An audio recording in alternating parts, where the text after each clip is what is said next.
Hello, how are you? Today we are going to talk about factors theorem. Factors theorem says that if a is a root of a polynomial, then the polynomial is divisible by x minus a. Okay, let's prove that this is true. Let's say that we divide that polynomial by x minus a. We would obtain a quotient and a remainder. Because we said that a is a root of the polynomial, that means because of the definition that p of a equals 0.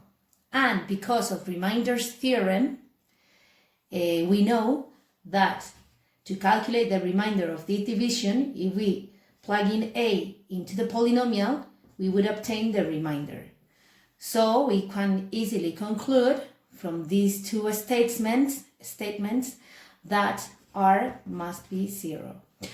And if r is 0 here, if the remainder is 0 here, that means that this polynomial is divisible by x minus a.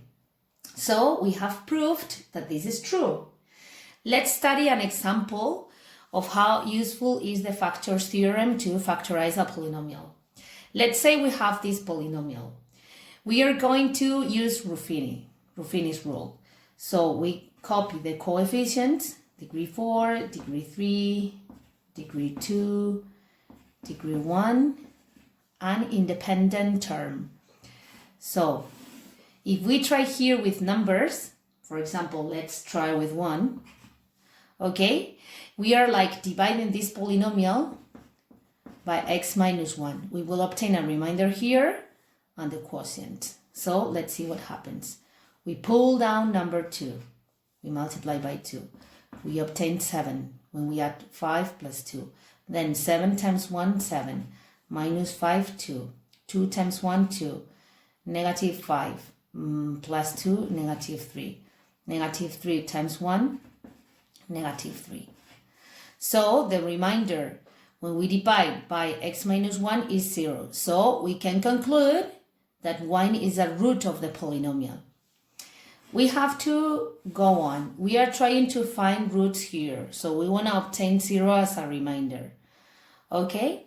We have to try just with the divisors of the independent term. So in this case, we have to try with 1, with negative 1, 3, and negative 3. Here we could try with 1 again, because maybe this root can appear more than once. But if you try, you can check it, we won't obtain 0 as a remainder. So then we have to try with negative 1. We pull down 2, then we multiply, we obtain 5. 5 times negative 1 equals negative 5. Negative 3 when we add, and then 3, and 0 is the remainder. So we have another root, that is negative 1.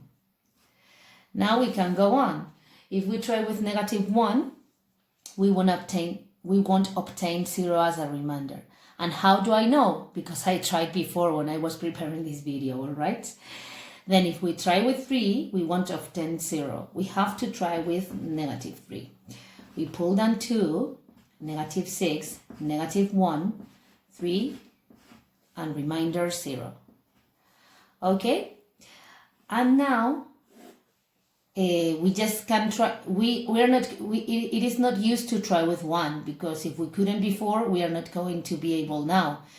We are not going to try with negative 1 because we couldn't. 3, and if we try with negative 3 again, that is the only possibility.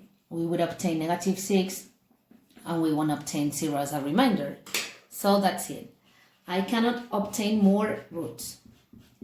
And because of reminders theorem, of factors theorem, that is the one that we are studying in this video, if we have roots, that means that the polynomial is divisible by x minus 1, x plus 1 in this case, and x plus 3 in this case. So we can factorize this polynomial like this. I'm going to draw an arrow, and this is the way to factorize. We can say that this is x minus 1, because we have to change the sign of this because of factors theorem, times x plus 1 times x plus 3. And don't forget that this is a quotient. Once we have divided by everything, we still have this. So we have to multiply by this and we have to write it as a polynomial. Here we just have the coefficients. So this would be the independent term and degree 1. So we still have to multiply by this. And we have factorized the polynomial. See how useful is the factors theorem. Bye, see you soon.